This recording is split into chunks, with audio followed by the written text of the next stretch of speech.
What's up guys? In today's video, I put together a beautiful presentation for you going over the scum of the Amazon world, which is hijackers. These guys are literally like rats. And once you get a rat infestation, it's very difficult to get rid of. And I don't wish it upon any of you guys. But if you don't know what a hijacker is, you really need to watch this video. Or if you're dealing with hijackers, you definitely want to watch this video, educate yourself, because if you want to be successful at all on Amazon, there's a very high chance that you are going to have to deal with hijackers at some point in your journey.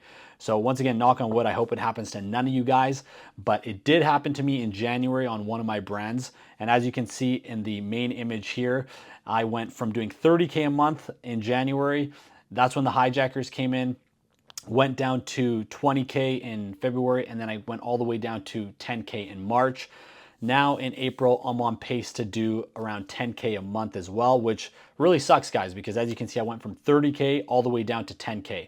And my profit margins dropped as well because they're selling my product for a lot cheaper. So I've had to bring down my price to match them, et cetera, et cetera. I'm gonna go over all that in this video, guys. So I'm gonna go over what is a hijacker, how you can get rid of hijackers, the different types of hijackers, how to also protect yourself from hijackers. So hopefully this doesn't happen to you.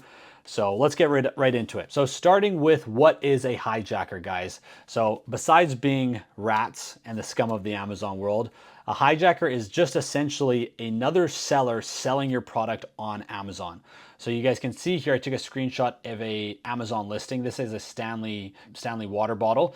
And you can see here, this is what's called the buy box. So whoever has the buy box is who's gonna get the sale, because most buyers, when they go to Amazon, they click the product they want, they just come over here and they just click buy now. They don't really look at all this information here or look at this information here. But as you can see, if we look at it a little bit closely, so this is sold by Amazon and ships from Amazon. So that means that the products are at Amazon and they're shipping out from Amazon. And you can see down here that there's also 32 other people selling this product. So what happens when your listing gets hijacked is whoever is selling this product for the cheapest is going to get the is going to get the buy box. So for example, if you're selling it for $50 and they start selling your same product for $45, now buyers are going to be buying it from them. And what it will say here is it'll say something like Jingwing Zhang or something like that, some Chinese name, because most of these hijackers are from China. That's literally one of the hijackers' names that I had. It was like Ding Huang something, or just a bunch of letters and numbers. And then it'll say ships from Ding Huang Zhang or whatever. So it's just, they're shipping it from China. But so essentially what happens, they come on here, they also sell your product, and then your product, they get the buy box, and then your product gets stuck down here. So when people come here, they're just clicking buy now. They don't know to click go down here and then find your brand. But most of the time, I mean, 32 is a lot.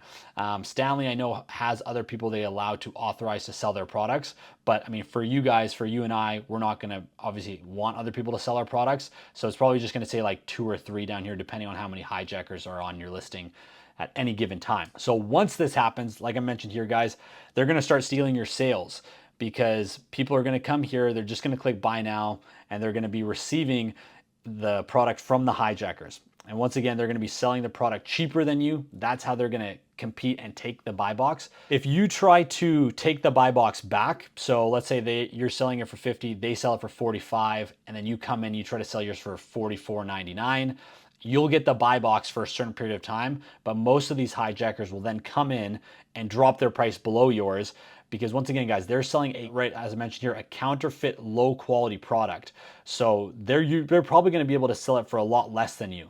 So it's very hard to compete with them on price. It's just a race to the bottom. And then what's gonna happen is the customers are gonna buy the product, they're gonna receive it, it's low quality, and they're gonna be very unhappy, and they're gonna end up leaving a negative review on your listing. And the worst part about this, guys, is the negative reviews stay on your listing. So for example, let's say at the end of the road, you finally get rid of these hijackers, the negative reviews are there to stay on your listing, unfortunately. And some of you guys may have seen this when you're trying to buy something on Amazon, you look at the reviews down below and somebody will just say, I bought this product, it was nothing like the images. They'll have a picture of like a completely random product. Most likely that seller got hijacked for a period of time and received a bunch of counterfeit products. And of course, with that being said, when all this is happening, your ranking is also going to drop. So my listing before I got hijacked was the very top of its main keyword, like the keyword that people search for when they're looking for my product. I was literally in the top 2. I was right at the top, and now I'm at the very bottom of the first page. So I've dropped significantly. That's why your sales will also drop. And it sucks because once again, once you get rid of the hijackers, you have to now rank yourself back up. So anytime you do have a hijacker, you want to try taking action immediately before it gets worse and worse, because the longer they stay on your listing, the worse it's going to be for you. So once again, another thing I want to mention about the hijackers is that they have multiple seller accounts and they work in groups. So it's never just one hijacker that comes on. Just like I mentioned earlier with rats infesting your house, once you have one, there's probably another one. And that's why you want to get rid of them. You want to exterminate them immediately. So what will happen is they'll have one who's like Dong Jong Wan or whatever come in and selling the product, and then you try to get rid of him, and then another one will come in like GDXJ or whatever, like random numbers. So they have group chats. From what I've heard, they have group chats in China, and once they see a prime target listing to go after, they all start going after it. Or it might just even be like one hacker who has like 20 different accounts, and he's just constantly going after them, because eventually we're going to get into it. When you report these guys, you can remove their accounts, but they'll have another account ready to go. So moving on to the next page, guys, and this is something that you guys are probably asking yourself right away, is how can Amazon allow this? Because like these guys are totally ripping off your product. But unfortunately, I found out the hard way that if you don't have a trademark, you're essentially, there's very little that you can do. And the way that Amazon explains this to me is that if you don't have a trademark, who's to say that the brand is yours, right? You can say, well, I'm the one who created it, but they could also say, no, well, we're the ones who created it. And this is one thing I mentioned here is worst case scenario. I've heard of some situations where the hijacker actually went and got the trademark before you. So yeah, you created this brand, you know, you're saying whatever, it's like, you know, Eagle brand or whatever, and that's your brand. But if you don't have the trademark, the hijacker could go and get the trademark before you and then say, no, actually that's my brand now because we own the trademark. So make sure that doesn't happen to you guys. That's one of the things I'm going to mention later as well. As soon as you know your brand is doing well, get a trademark as soon as you can. Amazon essentially allows everybody to sell the same product. So if you post a listing on Amazon, like let's say it's an Eagle gym bag. So you have your branding on this gym bag. Amazon will allow anybody to sell this product as long as they're selling that exact product. So that's what Amazon wants to focus on, customer experience. They don't want to say just one person can sell this product. If there's another seller who's also selling the same product, who's maybe selling it for cheaper, they want their customers to be able to benefit from that. So in this case, that's usually not is what's happening, because these guys are selling counterfeit products. So we should be able to get rid of them. The issue that when it gets worse is if they replicate your product to the T. So this hasn't happened to me yet, luckily. All the hijackers that are selling my products are selling complete counterfeit items. But if I was to order one of the products from these hijackers and find out that it was my exact product, like they just replicated it, had my logo and everything on it, it'd be very difficult for me to get them removed on Amazon, because Amazon would look at the product and say, well, the customers aren't complaining. This is exactly the product that's advertised on Amazon. Even though, you know, they're not the owners of the brand. We don't really know who the owners of the brand is until somebody has a trademark that there's, you know, somebody has a trademark that they're infringing upon.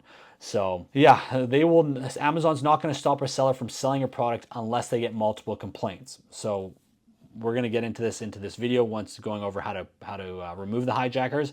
But one thing I also want to mention too that I just recently learned, guys, is when you get your trademark in the US, you at some point you also want to get a trademark in China, because I've also heard recently that these hijackers are not even hijackers. Somebody, if your product does really well in the US, somebody could get the trademark for your product in China and then stop you from shipping your product out from China. If you're getting your products manufactured in China. If you're getting them manufactured in the States, it doesn't matter. But most Amazon customers are getting their products made in China, and then they're shipping them out from China to the States. So somebody could get your trademark in China and then say, no, we're not letting you ship out our products from China, even though you got the trademark in the US. And then they'll try to get you to pay a lot of money to get that trademark in China. So at some point in the future, I haven't done this yet either, something that I just found out about a couple weeks ago, scared the hell out of me. So now at some point here, I will be looking to get a trademark in China. Moving on to the different type of hijackers, guys. So there's two types of hijackers. There's FBM hijackers, which is fulfilled by merchant. This means that the hijackers are shipping the products themselves. So once again, they're probably in China, and once a customer buys their product, they're gonna ship it out from China to these customers. And that's why there's gonna be a super long shipping time, usually 2 to 4 weeks, because it's coming all the way from China. And then the next type of hijacker is an FBA hijacker. So this is somebody who, once again, is counterfeiting your product, and they'll actually buy a bunch of inventory and send it to the Amazon warehouse, and then Amazon will take care of the shipping orders. And this is when the hijacker gets very confident. This is what happened to me. I thought they were all going to be FBM, but once they get really confident, they see that, hey, this is really profitable for us. Let's now actually commit to buying a bunch of inventory, send it to Amazon, because then more customers will buy from them because their shipping time is going to be a lot faster versus 2 to 4 weeks. Now they're going to get access to prime shipping, and they're going to be able to sell for super cheap, and they're going to get more sales. But this one is actually better. If they do FBA, it's much, much better for you, because now when you file a complaint against them, you can call Amazon and say, hey, look, their inventory is in your warehouse. You can go, once again, as long as they're actually selling counterfeit product, you can tell Amazon, I want to do an inspection on this ASIN, on my product. I need you to look at all the different people selling my product. The inventory is in your warehouse. You can go and look, then see that it's not the correct item. So much better than, because if it's shipping from China, there's no way for them to know unless they're getting a bunch of customer complaints. Now, moving on to how to remove a hijacker. So there's two ways we can do this, guys, right? So there's, if you have a trademark, much, much better. Your chances of removing the hijacker are very high. And then there's without the trademark, which is probably a situation, well, this is a situation I'm in, and for a lot of beginners, because most of the time you don't get the trademark right away. You launch a product, you see that it does well, and then you go and get the trademark. Trademark does take anywhere from like around a year to get, so you want to get it as soon as possible. But just to quickly go over, if you do have a trademark, once again, that's great. You can apply for Amazon brand registry, and when you have access to that, it's very easy for you to file infringements against any of the hijackers, and Amazon will take action on this fairly quickly, and you can get them removed. You can also get a patent. Patent obviously is a lot more difficult to get, because you actually need to have either a utility patent or a design patent, and that means your product has to be very unique. And most of the time when people are selling products on Amazon, you're kind of just doing something similar to somebody else, so probably not the most common thing that people are going to get. And then the last thing I want to quickly mention there, guys, is a transparency program. So that is something you can apply for once you have a trademark, and that will pretty much, you're telling Amazon that nobody is allowed selling my product unless they have this specific barcode on it. So yeah, that's with the trademark. Without a trademark, this is where it gets a little tricky. Without a trademark, Amazon won't really do anything for you as a seller. Like, you're just kind of left out to dry. And this is the thing that I've had to realize. I thought they'd actually do something about it, but they're not going to do anything. Every time I try to make a complaint or report an infringement, they say they're not going to take any action unless there's a trademark. There's no trademark that's been infringed upon, so they can't do anything. So what we need to do now is there's a few different things we can do to get rid of the hijackers. The first and foremost, what you want to do is you want to do a test buy. So you want to actually buy this product from the hijacker and receive it, so you can actually see that it's a counterfeit product. Once again, you're going to have to wait 2, 3, 4 weeks for this to arrive. So it's not the fastest, but unfortunately, it's what you got to do. Once you receive the hijacker's counterfeit product, number one, you can leave a bad seller review on the seller account of that seller, and this will show other people, hey, look, if they have bad reviews, people are gonna see that, probably not buy from them. But once again, this is not gonna get them removed unless they get a lot of complaints. The next thing you wanna do is you wanna make a complaint as a buyer. So now you've bought the product, you're actually gonna call Amazon, not as a seller, because as a seller, once again, they're really not gonna do anything for you. I've talked to so many different Amazon support people, and they don't do anything. So what you're gonna do is you're gonna call as a buyer, be super pissed off and say, I received this counterfeit product, and don't just say you want to return, say you want to file a complaint against this seller, because you waited 3 weeks to get this product and you received a completely counterfeit product, etc. Just act very mad. And another tip, guys, if you can get your friends and family to do this as well, that's better. So the more complaints they get as a buyer, the better chance that Amazon's gonna take action. They're gonna remove their seller account. So this is what I've done to remove most of my hijackers. So I buy from them, I wait 3-4 weeks, unfortunately, and then just make a bunch of complaints, and they do get removed. It's not the fastest method, but unfortunately, it's really the only one that works. The next method is, guys, you can go on Fiverr and you can hire someone on Fiverr to remove them.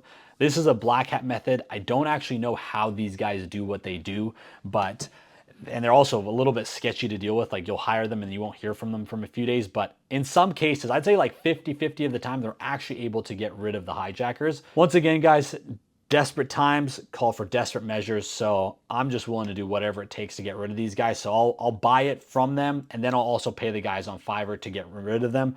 But once again, sometimes they get rid of them, they can come back, but you're just gonna have to, keep talking to the Fiverr guy until these guys stop. And then the last way that you can do it, and this rarely works, but I just had to put it because I want to give you guys all the options, and that is you can message them directly through Amazon. Just go to message a seller and send them a cease and desist letter. But I think this used to work back in the day from what I've read, or what I've seen on old YouTube videos. But now I think it's been overdone, and most of these hijackers know it's just an empty threat because you don't have a trademark, or else we'd get them removed. It doesn't work. A lot of the times they don't even respond. The only times that I have seen it work is there's two types of hijackers. There's some hijackers where they create a separate seller account just for your listing.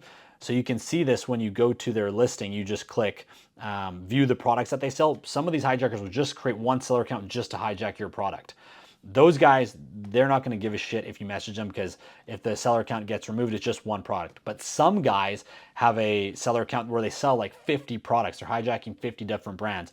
If you message them, I have had responses from them where they immediately stop selling yours. So once again, you just have to kind of see what type of hijacker you have. Now, the most important stuff, guys, is how can we protect ourselves from the hijacker? So we've talked about how to get rid of them. There's really only one simple method, and that is doing the test buy and complaining as a buyer. Now, the next thing we can do is how to protect yourself from hijackers. So the only way to fully protect yourself from a hijacker is obviously filing for a trademark or patent ASAP. The sooner you guys can do this, the better. Like, as soon as you see your product's doing well, you need to apply for a trademark. Now, once again, you're not going to get your product hijacked if your product's not doing well. So if you're doing like 5-10K a month, I probably wouldn't really think about getting a trademark, because no hijacker is going to waste their time for that. But once you start passing that, I'd say 20K a month range, apply for a trademark. Or you're going to get to that point, just apply for it, get to it, because they're going to go after successful products. So moving on to the next thing is you want to make sure that your brand logo is on the product. So the more you can do to this product to make it unique, the better, because then it's going to be much easier for you when they try to replicate your product.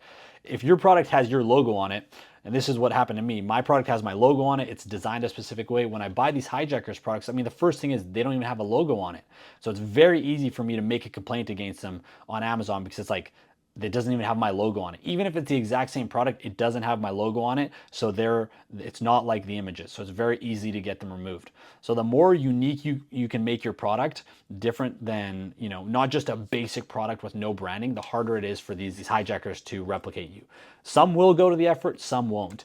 And that actually goes over the last 4 things here as well, is just different ways that you can make your product to avoid the hijackers from selling it. So launching a more expensive product, launching a heavier product, selling it in bundles, and essentially just launching any product where the barrier to entry is higher. So if you're launching a heavier product, no hijacker is going to want to deal with that, because they're shipping it from China, remember? So they're going to see, no, that's not worth our time. It's going to be too expensive for us. They're going to be going for the easy products, the ones that I love to sell, guys. These are the products that I love, which is, small, light, easy to ship, very cheap to make, and then you can sell them for a high price. These are like, my bread and butter. Like, these are what make you the most amount of money, or not, they don't make you the most amount of money, but they're easy products products to launch on Amazon. I love those type of products, but I'm gonna have to move away from them now because I've just realized the easier it is for me to make them, the easier it is for these hijackers to also compete with me. So, and I also think that with not just going with hijackers, I think with any Amazon sellers as well, the harder your product is, the more the more hoops you have to jump through to launch your product, the better it's actually going to be for you, because a lot of other sellers aren't going to be willing to do that. A lot of beginners aren't going to know how to do it. So actually, the more difficult it is for you to get your product made, the less competition you're going to have when you actually launch your product. So, and another thing I mentioned here, guys, is selling in bundles. If you have like 3-4 different things in your product, then it's going to be difficult for these hijackers to go source all these different products. And yeah, I mean, that's a little bit long-winded, guys, there. It's 22 minutes now, longer than I expected to make this video, but that is pretty much everything you need to know about hijackers. If you guys have any more questions at all, you can just leave a comment down in this video below, or feel free to send me a message directly on Instagram. And if you guys know of any tips or any ways that I didn't mention in this video on how to get rid of hijackers, message me directly on Instagram, because I need to know. I'm more than happy to hear what you guys have to say, or just leave it down in the comments below so everybody can benefit from this. But other than that, guys, I'll see you guys on the next video.